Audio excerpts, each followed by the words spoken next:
Basically, those kids who practice multiple sports when they're young, they have a much greater likelihood of maintaining sport or physical activity participation when they become later adolescents and even early adults.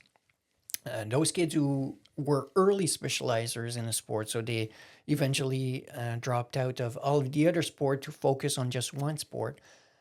Oftentimes, what we'll see is that by late adolescence, basically, most of them will have dropped out of their sport, and having not been exposed to many other sports, they have nothing left to do. So they drop out of physical activity altogether. Welcome to the Driven Dad Podcast, where we celebrate dads that live with passion and lead with purpose. On this show, we'll host some dads that live incredible lives.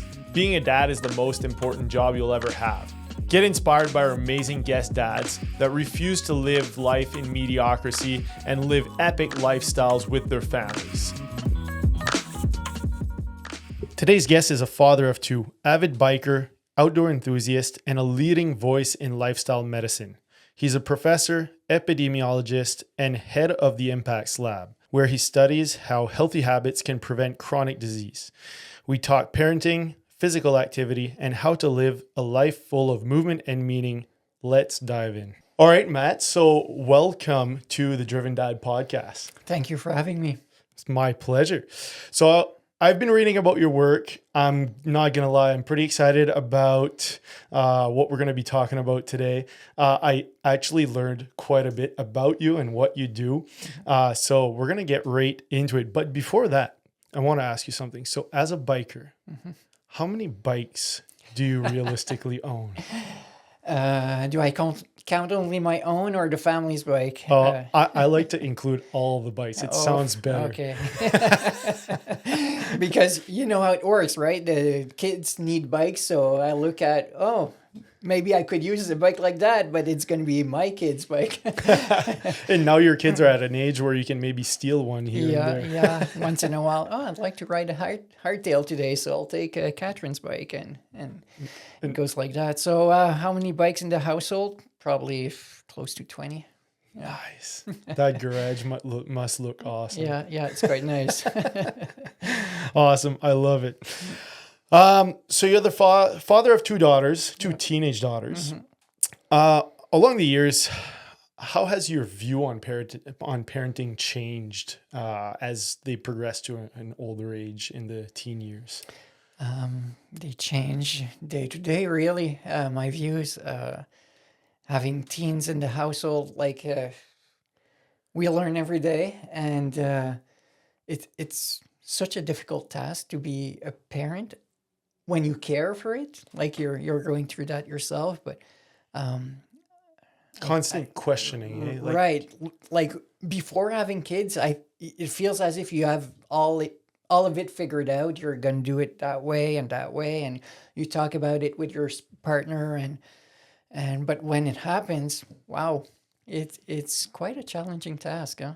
There's no book or theory that can get you ready for the real thing. Eh? No, and I have to, you have to, and probably you'll agree that they're two different people. Like they're not alike at all. So the approaches that used for one and that seem to work for one might not work for the other. So I agree 100%. I always think about it like we're in a bit of a unique position compared to most people where like they're twins. So they're born the same day, raised by the same parents. They've been exposed to the same things daily. But yet it's like you say, they're two completely different people, different personalities. They react differently to things. They listen to us differently. Yeah, it's quite special. And yeah, like you said, it's a daily adaptation to, figuring things out as a parent. Yeah. And in teenage years, things, you're going to get there eventually, but you hear it all the time. Like teenage years are different. So every day it's like, oh, okay, she wants to talk to me today. Good, I'll take advantage. And other days, okay, she wants her quiet time. So, okay, well, I'll move away and give her a bit of space. Right. Would you have any advice as to I think that's a really important part of being a teen parent. I haven't been there yet, but it's something that I thrive to make sure that it happens when I get there. And Renee and I talk about it all the time. We really hope that we're able to talk to them on a daily or regular basis. Is there a piece of advice that you could give a parent to make sure that that happens in the teenage years? Yeah.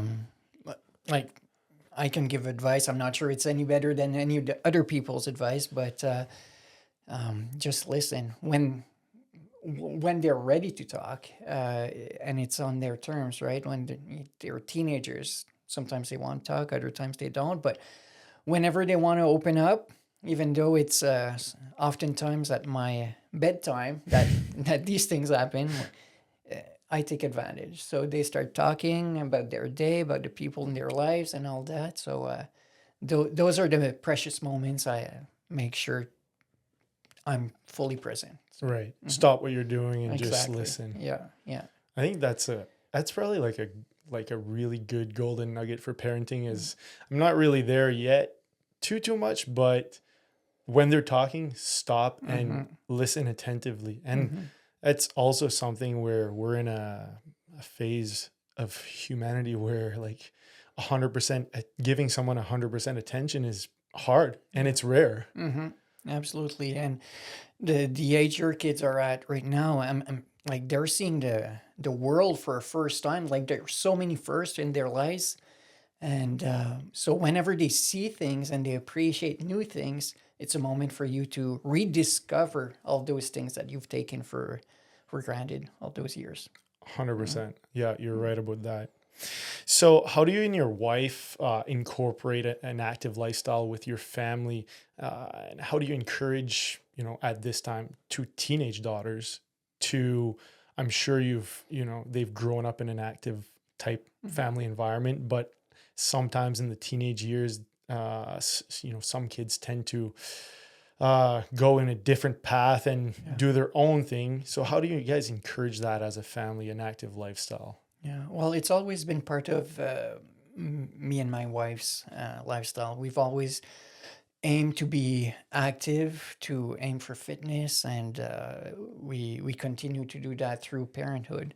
And we try to model that to our children. Our children, as I said, they're two different people. Like they have their own personality and their own preferences. So that's something that we try to respect. It took us, I'm going to admit, it took us a long time to understand that our firstborn didn't have the same interest. Like she did not inherit like the same interest as we did. Like as new parents, we expected that, oh, we like those things. Our child is going to like the same thing as well. But it doesn't really work out that way. People have their own preferences. And over time, I guess the moment we realized that and respected that, and things for us started going much, not going to say better, but more nicely, like more naturally. Right. So whenever we made the realization that she has her own preferences, there are things that she wants to do. So our role as parents has been to expose to many different things.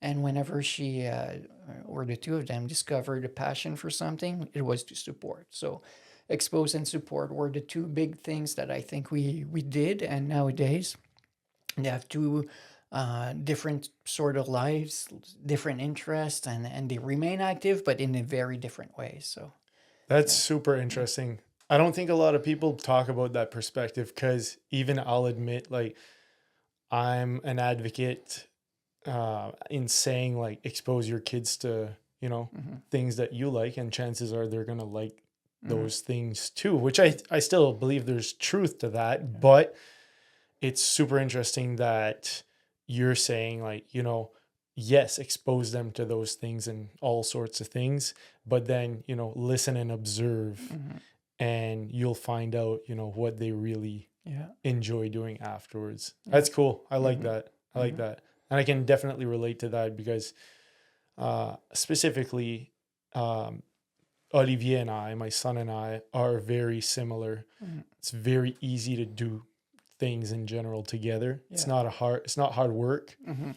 And I love spending time with my daughter as much, but it's a little more challenging because what she really thrives in, I don't necessarily thrive in the same, Yeah. interests, right? Hmm. So very Yeah. interesting Well, I'm gonna perspective. say the same with my eldest, like Catherine. She, like her big thing, she has a passion for horses.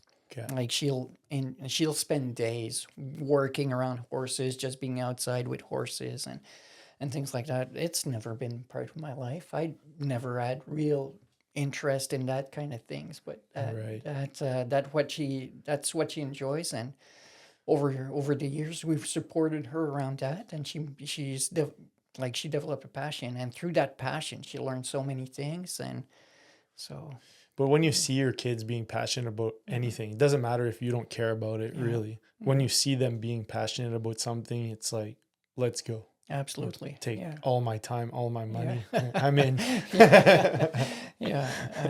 That's awesome. Actually, horses are not as expensive as people Not as think. expensive Like, as bikes. no, not as expensive. Like, I mean, if she has her own horse and all that, like, obviously expenses follow. But just to take classes and to work, like, there are many ways to be involved with horses, I guess, that are not that expensive. But just to say, yeah, like yeah, I know the type of hobbies you're in, I'm in, and those can be much more expensive. Yeah, No, bikes are cheap. That's what I tell my wife. yeah, they used to be. Yeah, Times have yeah. changed. Yeah. So you've traveled a lot with your family. Mhm. Oftentimes you'll incorporate work travel Yeah, with family travel. yeah. Where's the latest place that you've been with your family? Latest place with the family was not work related. It used to be that like once a year about we'd do a big trip, and it was around my work. Like I'm lucky enough that I get to travel quite a bit for my work, and I destinations are always super interesting. But last time we traveled as a family was in Whistler, Vancouver. So that Nice. was super fun. We went for a ski trip over there, and the girls loved it. It was their first time in BC, and they loved it. We had fantastic time skiing in Whistler, Awesome. and they've been talking about it since. So it's been a great investment. Is the whole family big skiers? Do you guys all like it? Oh, we all love it. Uh, the three of us are skiers. Catherine is a snowboarder. Okay. She's not as passionate about it as us three, Janie, Margot, and I, but she still quite enjoys it. Yeah. Okay. Mhm. At least one of you guys is going down the hill correctly. I don't know. If you follow the other three, it's we may be a bit faster. So, what is it you think that is so special about traveling with your family? What do you think makes it memorable? Um, it's like forced quality time together. Like I say forced because there's no other option. Like we are away, we have to stick together, and yeah, it just forces. And again, it's not in a negative way that I use that term, but the fact that we are away, we have to be together. We have to stick together as a group, and moving from one place to the next, to spend time in small places such as hotel rooms and things like that. It forces the creation of moments where the four of us can share great time. So yeah, we love it. I agree. We just went Mhm. to Mexico, and it's just the authentic connections that Mhm. are created when you're disconnected from the distractions, and there's no one else there. Mhm. It's just you. Yeah. So Yeah. yeah, I agree with you. That's awesome. That's awesome. So biking seems to be one of your, if not your most passionate hobby. What is it about biking that got you into it and has kept you hooked on it for all these years? That's a good question. I started biking quite early, but when I started, it was road biking. Okay. So I was a roadie for many years, and I Mm. competed at national level, and it got me to travel. That actually was my first connection into traveling through bike competitions. And it was just so much fun to be around other people sharing a similar passion. But over the years, honestly, I got tired of the road biking scene. It's an environment which for me was very serious. So it was the line between having fun and performing was very gray. Like, Okay. and I did veer towards the more performance side of things too often, maybe. And it felt as if it became a job. Actually, it was a job. Like I was doing that through my university years to because I had a bit of salary coming through biking. Oh, cool. It was cool, but in other ways, it allowed me to see that being a professional athlete, I wasn't professional in the full sense of the term, but experimenting that. Y- you see a different side of the sport, and it as I said, it was so serious. Like everything I did was based around having to perform. Mhm. So whenever I was on a bike, it was like gotta hit those heart rate targets. When I was home, it was all about refueling. It was never about enjoying food. It was always around refueling, resting, and it was all based around performing for sport. So after a few years of that, I took a bit of a break, and I, through friends, got reintroduced into cycling, but through mountain biking. And that became, first of all, there was no pressure to perform because I was not good at all. My skills really sucked. But just being in nature, I think it was the element of being on wheels, but in nature, like it was so much fun and I keep on experimenting that like sense of freedom and just feeling immersed in nature whenever I bike. That I still love it just as much as I did when I was first introduced to it. Yeah. Awesome. I agree with you on that. I feel like some days it's more about the biking, like your own personal performance, and the days where you kind of suck a little bit on the bike, it's all about just breathing in the fresh air and Yeah. enjoying the scenery and Yeah. the community that comes with it, Yeah. which is a bunch of good people. For some reason, people who are involved in that sport seem to be all great people. So it's so much fun for that as well. Yeah, there's something magical about being in a like-minded community, whether it's Mm. mountain biking or Yeah. a fitness center that you like or whatever it is. Yeah. Just lots of good conversations and common grounds there. Hmm. Yeah, for sure. So, what does a perfect active weekend look for you guys in your household? Oh, it changed over the years, and now that kids are in their teenage years, seems like my wife and I, rediscovering a new way of life where kids do their own thing and we do our own. So most weekends, I'll say that probably my wife and I will go for one run together during the weekend. She runs every day, but I tend to be a once or twice a week kind of runner. So we during the weekend we'll probably go out for one run together, one bike ride as well together with friends. And other than that, I'll probably try to fit in some trail work, building on some mountain bike trails or stuff like that. And after that, always make sure to make some time for family as well. If we happen to be during ski season, if we can go out for a bit of a ski day, that's something that we try to do as a family as well.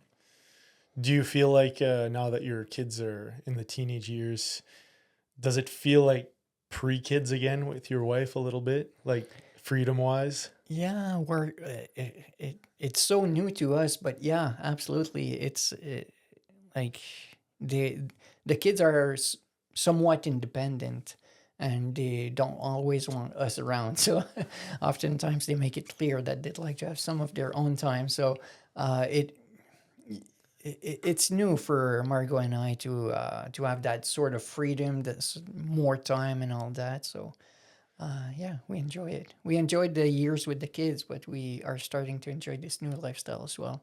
It's a funny thing too, like when you have younger kids, or let's say like from 0 to 11, 12 years old, all you want or all you think about is like, I'd like to have just a little bit more freedom. Like I'd like for them to not say my name 200 times a day. And then probably when you're in your shoes, it's like, I'm enjoying the freedom. However, like it's like they're slipping away Yeah, little absolutely. by little. Yeah, as much as we enjoy that freedom, I would love to have that obligation to be with them, and for them to like to require my attention a bit more. But you got to respect that they're growing on their own, they're becoming independent, and that's I guess part of the success of parenting. 100%. Yeah. It's funny. We always want what we don't currently have, Yeah, right? yeah. Yeah. So how do you balance your professional responsibilities with your commitment to staying active on a habitual basis? um, so I try to schedule things. Time is really important, so I try not to waste any of it. um, it was a real struggle initially, like in my early part of my career, the career side of things, being a competitive minded person, and being in academia, in research, everything can be counted. So you can count the number of publications, the number of grants you obtain, the number of students you supervise. So everything can be counted and easily comparable with others. So so initially in my early years of my career, it was a bit of a struggle because I was so fixated on attaining targets. And eventually I realized there are maybe more important things in life, such as family, family and fitness and all that. So um, it's a constant struggle to try to perform well in all aspects of life. But I guess it all comes back to scheduling. So it's quite important in my life. Like in my life, from 8:30 till 5, I work. Like nothing's gonna move, like take my attention away from work. I'm gonna devote my entire day to that. Nothing would take me away from that other than kids. Like if they call or anything, that's the only exception. But uh, and after that, like I'm hands off work. Like I do bring my computer at home, and I'll uh, sometimes, but it's becoming rarely. I'll work again in the evening, but I try to have those boundaries, and then the rest of the day is mine for other things, for activities and family. Awesome. I think if Yeah, you do compartmentalize those different kind of categories, like yeah. like you said, 8:30 to 5, I work. Mm-hmm, At 5, I'm done. mm-hmm, So your focus is you do, some great focused work from 8:30 to 5. yeah, At 5, you don't bring work home with you. You focus on your mm-hmm, kids or your wife or mm-hmm. yourself, your Yeah, fitness. And when you do, good quality focused work, whether it's at work or at home, you end up being successful in those yeah, avenues, right? yeah. It's a very challenging thing. As I'm a business owner, so you have to have self-discipline, and I know Mm-hmm, it's like that for you too in your domain, where like you're self-driven and kind of you decide the direction where you're going in on a daily mm-hmm. basis, and it's very easy to get derouted Yeah. from what you set off to do today. Yeah, absolutely. And that's a recipe that works for me, but I understand it's got to be different for other people, and that's fine. But for me, as you said, to compartimiser les choses, to Hmm. yeah, to separate those time frames during a day, it's really important. Yeah. Yeah. That's an interesting topic too. Like for you, that works. And Mm-hmm, it's cool that you know that mm-hmm, and you don't, necessarily hook on to everything that is out there, such as, I wake up at 4 a.m. and I get shit done. And, mm-hmm, mm-hmm. all types of things that are out there right now.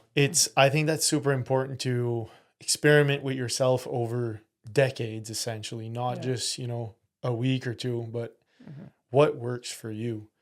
And I think that's what's going to decide a lot of people's successes and failure in fitness and health, and on the professional side, on the family side, is like, don't do what works for your buddy. Yeah. Figure out what works for you and make some micro adjustments along the way and create that solid, routine that you stick to for 25 years afterwards, kind of thing. I feel that comes out like that's a sort of discourse that comes back like in every sphere of life, like for whether it's for work, for how you raise your children, how you approach your sport or physical activity. You got to figure out what works for you. 100%. So you lead a lab called the Impacts Lab. Can you share something that you're working on that's exciting at the moment?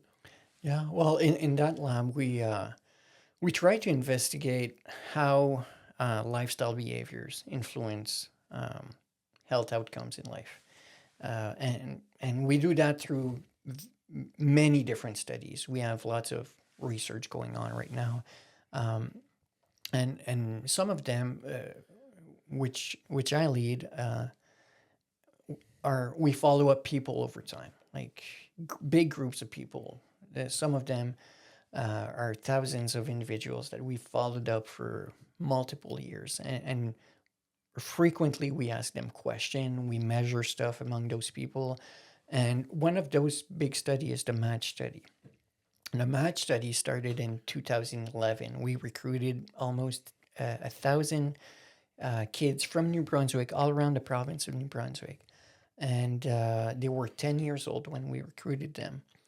And ever since, they've filled in 29 surveys.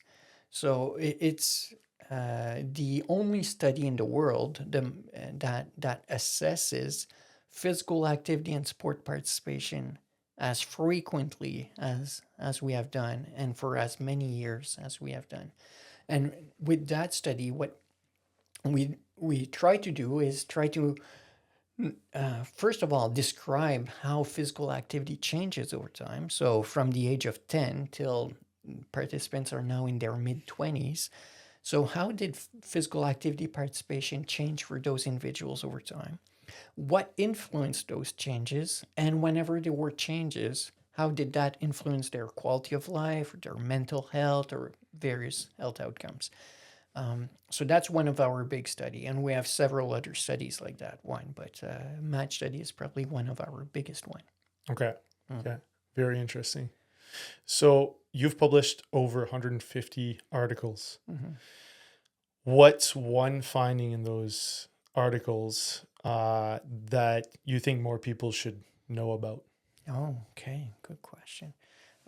Well, I feel as if we should talk about all 150 of those articles. All right, this is edition 1. No, let's approach this differently. So, a couple of key messages coming out of those papers are, it comes back to what we were saying earlier. We need to expose kids to lots of different physical activities. We don't know what they're gonna like, right? So we need to expose them to many different activities and support them in those activities. So the more kids have been exposed to a variety of physical activity, the more likely that they're gonna pick up an activity and that they're gonna sustain it over time. Related to this, when we find out that someone is talented in a given sport or physical activity, it's important to respect that they need to continue being exposed to other activities. Okay, we always hear the story, or we all know of examples of kids who over specialize in a given sport. We know. So you're saying kids should not play hockey 365 days a year? Let's avoid 12 months of hockey a year. Let's avoid that. Because what happens with those kids is, of course, they become better at that sport. They they improve their skills. So the next season they are that much, better than others. So they have more chances of making that double A or triple A team. So yeah, it works out that way up until age about 15 or 16. When Okay. things change, you notice that the kid who was involved in multi-sport, who stopped playing hockey during the summer to play soccer or baseball or whatever, or just to go outdoors and ride his mountain bike like we're doing. Basically, those kids who practice multiple sports when they're young, they have a much greater likelihood of maintaining sport or physical activity participation when they become later adolescents and even early adults. Those kids who were early specializers in a sport, so they eventually dropped out of all of the other sport to focus on just one sport.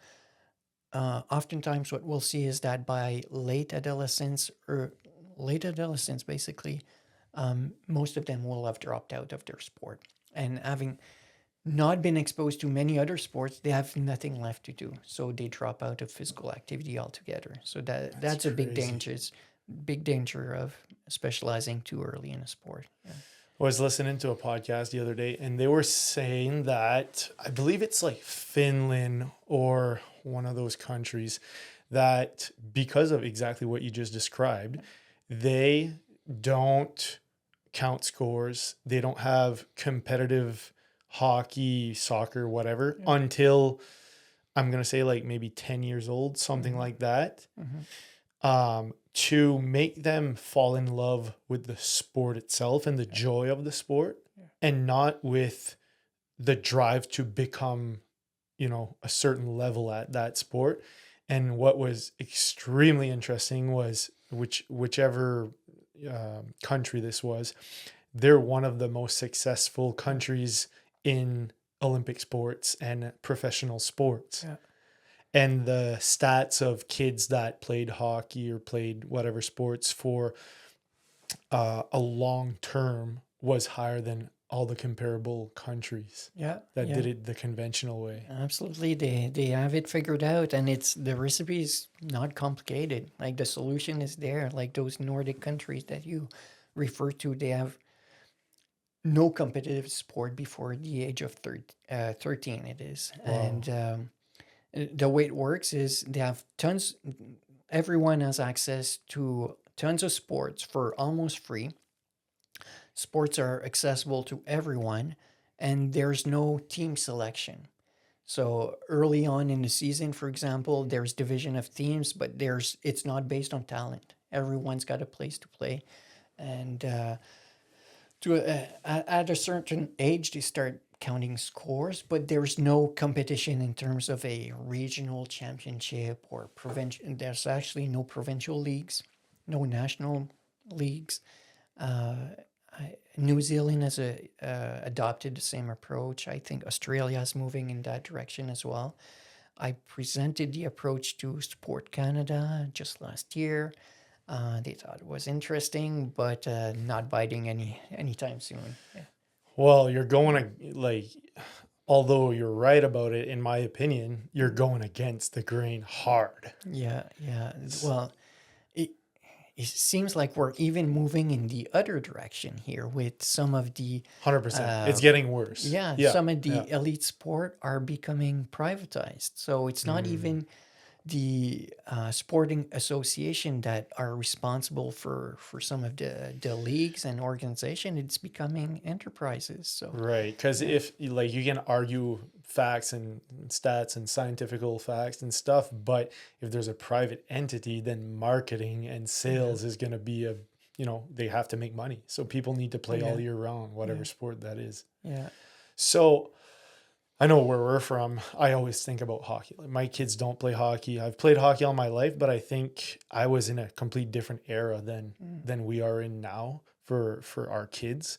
Uh, I was not really exposed to like the spring hockey, summer hockey type stuff. It was an option, but I had like maybe two friends that yeah, played more than the regular season. But nowadays around here, I think it's almost the opposite. You might have two friends that are not playing. Yeah, it's taking over really, but I don't, yeah, I don't like to put the hammer too hard on hockey. I mean, it's got some really good side to the sport. My daughter plays hockey, and I coach her into it. Um, and yeah, it does lead to some benefits that are quite important as well, that are different from individual or unorganized sports. So there are some good side to it, but yeah, hockey is an easy one to target because of all those spring leagues, the hockey camps, and and and they're good. Those professional association suggesting that, oh, you've got so much talent, you should come in this camp. It's gonna help you attain a higher level because of it, and all that. So it yeah, parents fall for it. I agree with you. There's nothing wrong with hockey. I love hockey. I've played it all my life. I debatably, arguably, probably most of my friends came from that. A lot of opportunities came from that, and it's a great sport to be brought up in.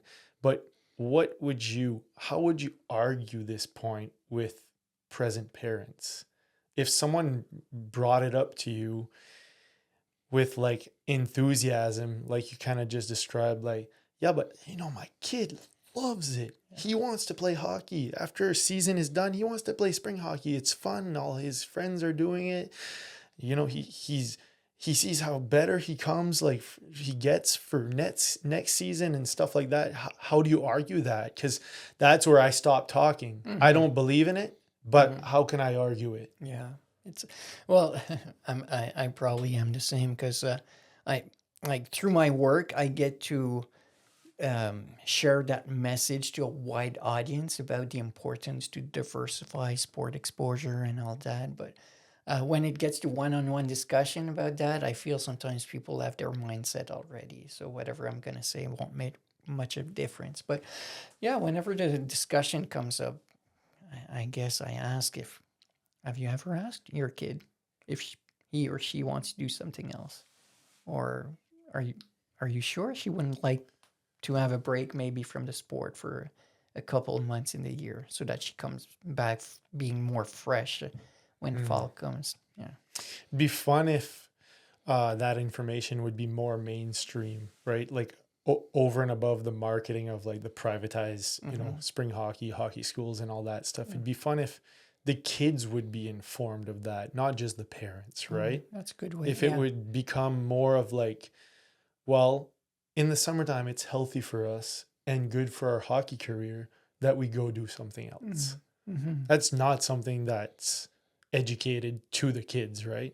I think everything is going towards the parents because they essentially are the decision makers / they pay the registration. But I think if it would be something widely known to the kids that it's good for their health and their hockey performance and lifespan. Yeah, that's a great idea. We often think about the parents, but yeah, the first ones to be affected are the kids themselves. So good, good suggestion. We could probably move in that direction in my lab as well. Just put my name on your next article, please. Co-author, Matt Bourque. Done. So you've conducted a study on how parents influence their kids on physical activity. Yeah. What did you find that might be surprising to parents out there? So that's coming from the same match study. We analyzed. There's so much to analyze using those data. So some of the findings related to parenting are that there's various ways for a parent to support a child into physical activity, but not all ways will lead to the same results. And some of the ways parents may think they're supporting their kids into physical activity may actually be detrimental to their kids' participation in physical activity. So if I break it down easily, tangible support, it's super positive. So tangible support is your kid needs a ride to a practice, to the bike trails. Your kid needs new equipment, needs registration, needs coordination. So that's tangible support. So any of that will favor long-term participation in physical activity. Intangible support, and that's encouragement, watching when your kid performs. Yeah, so not the hard sort of support things. Co-participation, so playing the activity with your kids. So that's intangible support. That also has an effect, but it seems like it's not as important, weirdly enough. And something else that has an effect is more controlling behaviors that parents can have, like forcing your kid to take part in a given activity or nagging. There's lots of nagging going on. You should drop that iPad and maybe go outside, take your bike, and stuff like that, right? So those controlling behaviors have a negative effect. So when kids are really young, yes, the controlling behaviors will get the kids moving, but in the long term, those kids who've been forced to be active, nagged to be active, will drop out of physical activity to a greater extent than those who have not been exposed to those controlling behaviors as much from parents. Wow, that's Yeah. interesting. What would you say, like, let's say my daughter chooses to do gymnastics. It was her choice. We encouraged her. We signed her up. We're going to drive her, obviously. We're going to make sure she has everything she needs to do the gymnastic classes. How do you manage the line of, you've committed to 10 weeks of gymnastics, but every time or every few times it's like, I don't want to go to gymnastics. Yeah. How do you set the lesson of like, this is a commitment. Yeah. You've decided you wanted to do this, but like you've just mentioned, not become the nagging, annoying parent that turns this into a bad experience. Yeah, that's a great question. So, and you've hit on the nail when you said you gave her a choice, like she decided. So, autonomy is super important. So, whenever your kid's making a decision, it's an opportunity to inform her about what the decision involves. So she decided that gymnastic is going to be her thing. It's a great opportunity for the parents to explain, okay, well, here's what comes with gymnastic. It's going to be so many times a week. The sessions, you know what they're like, and there's no skipping the session. So if that's what you want to do, we'll support you 100% in that. But that's the arrangement. So we still need to be parents behind all of this, and it's not a negative sort of controlling behavior to say, well, to remind the kid, well, you did commit to this, it was your choice, so you got to go to that session that you're not feeling like doing today. But that was your choice. So that's not a really negative controlling behavior. Okay. Last year we signed our kids up for soccer. They were almost 5, like 4.5, and that's what everyone does in Dieppe. So yeah, we did that as well. Whatever. It's like, well, everyone's doing it. It must be fun. So we signed them up, and it's like literally 100 meters from our doorstep here. So we thought it was going to be like a super easy activity twice a week in the summertime. I think we signed them up for like the 6-7 week program, whatever it was, twice a week. So we went a dozen times. We went every single time because that was our commitment. It wasn't really a battle to bring them there. They knew they were signed up for soccer, but I think they played like once, like off the sidelines. Like I think they actually participated one time. And I hate to say this because I take pride in saying my kids are going to, participate in activities. I'm going to expose them to all that stuff. It's good for them. And, I'm not the parent that's going to accept that, it's okay to sit in the bleachers for the activity you signed up for. But the reality was like, they didn't like it. There was zero fun Yeah. at that activity. So I think for us, it was more like it was still a good stepping stone in the right direction of growth, if you will, because we learned that they didn't enjoy soccer, but it was like there was zero benefits as far as like learning to play together and stuff like that. Well, they were exposed to it. They saw it, and I'm sure they learned something soccer related with that experience as well. So it's not certainly not negative. They also learned about commitment. So even though they did not enjoy it, they went to all those sessions. So there's lots of positive to take out of it. And then the next session or the next season, you can use that example to maybe guide them towards something else that you prefer. So this season you want to do soccer or mountain biking, and it becomes their choice. Right. And you have to show them what soccer is, Yeah. whether they like it or not. Now they know what going to or getting registered for soccer, they know like it's like showing up twice a week and playing those drills, you know, doing those drills. But if they've never done it at 5 years old, like you know nothing, right? It's like you said earlier, like you're getting exposed to new things, or they're getting exposed to new things on a daily basis. Yeah, and it's so important to develop many like movement skills when the kids grow up. So they're gonna develop those skills through other activities, but because you keep your kids active through many different activities, eventually, if they want to go back to soccer, maybe at the age of 8 or 10, they'll want to go back. They'll still have that capacity to do it because they've acquired the skills through other means. 100%. Yeah, that makes sense. So what practical advice would you give to parents trying to encourage their kids into any kind of sport or physical activity? Any kind of, I'll probably come back to expose and support. So I seem to always lean on those two keywords, but keep it fun. Like there's, I like that. yeah, I like that. there's we through our research we've shown like the biggest predictor to maintaining participation in physical activity is to enjoy it.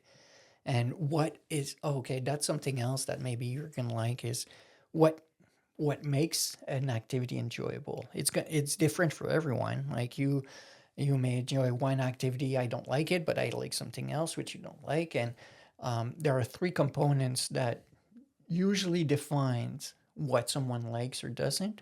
And it relates to feeling competent in that activity, to feeling as if you've been autonomous, so you've decided on your own to take part in that activity, and to feel some sort of relatedness with other people practicing that activity.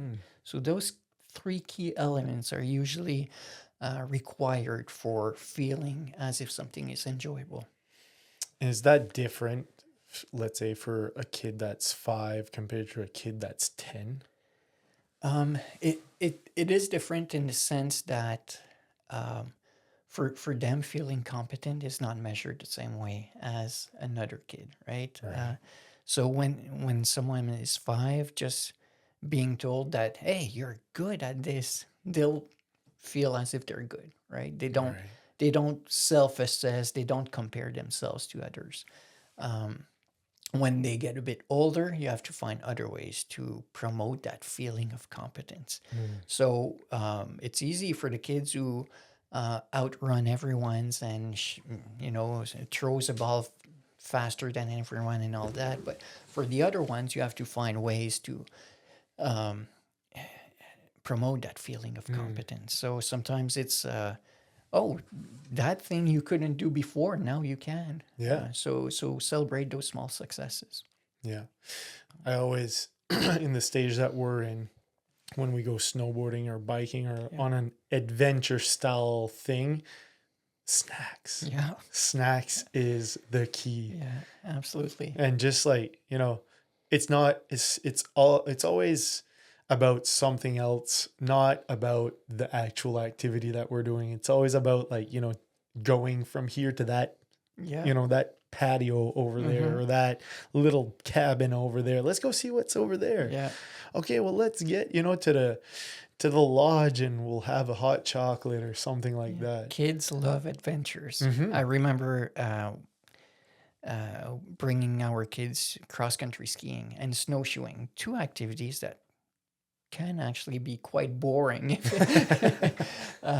if you're a kid, but we made it fun. Like they are activities that we do enjoy, my wife and I. But for the kids, they were all about adventure, going to the La Petite Cabane, to the small hut that Yeah. was 5 kilometers away, because we knew that we would make a fire in the hut with grilled cheese, and Yep. it would be the adventure. And along the way, it was all about finding the weirdest tree and trying to listen to sounds of for squirrels and stuff like that. Well, yeah, absolutely, you're right. It's not about the activity as much as everything else that can be included in that adventure. 100%. And an adventure for them doesn't need to be extraordinary, right? Like we forget because we've all been on like some really great adventures, some really, remote places and like super high mountains and stuff like that, but they've seen nothing.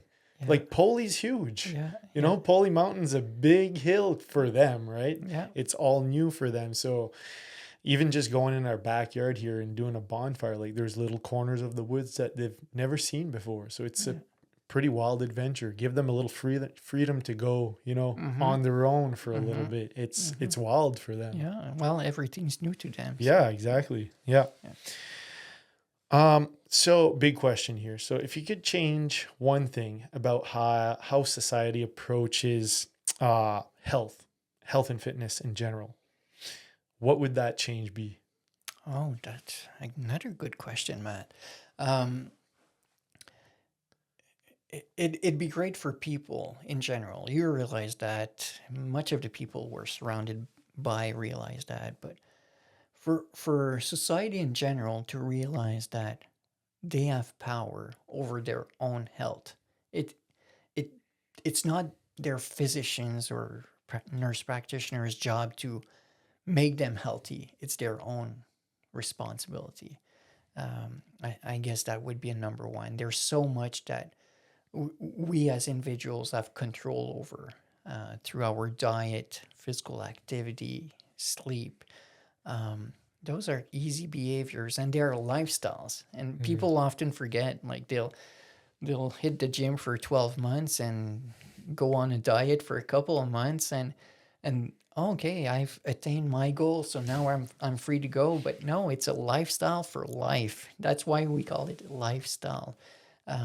So if people could realize that it's our own responsibility to take care of our lives. 100%. I agree with that. That's applicable in all aspects of life too. Yeah. And people are quick to blame everyone for everything, but you are responsible for all of your successes and failures. Yeah. It's all your fault. Yeah. Whether you win or lose. It's always easier to be able to point a finger somewhere else, but 100%. yeah, oftentimes we are responsible for our own destiny. 100%.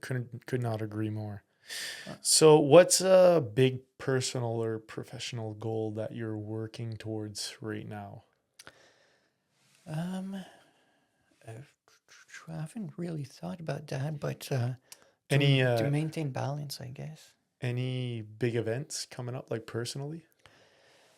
No, I mean, I've gone through events in the past to motivate myself to train and stuff like that. But I will certainly do some events like this summer and coming summers. But like Elgin 120, like that endurance mountain bike race is always a big one on the calendar. I may take part in the half Ironman in Chipagan also this summer. I love how you're like, I may do this because I'm in shape enough to do it, so I may just sign up. That's exactly the point, though, to actually be able to decide any moment that, oh, I'm going to do this. So that's my goal, actually. You're asking me what's my goal? It's to be able to decide whenever I want that I can do those activities. So to stay fit enough to do those type of decisions. best feeling in the world. Yeah. You can do anything. People think you're freaking crazy. It's awesome. Yeah. It's all never, it has not always been that way, but yeah. Yeah. You're right. It's nice to be able to be fit enough to do Hmm. those things whenever I feel like it. Hmm. Do you own a buckle from Elgin 120? I own two. Okay. Okay.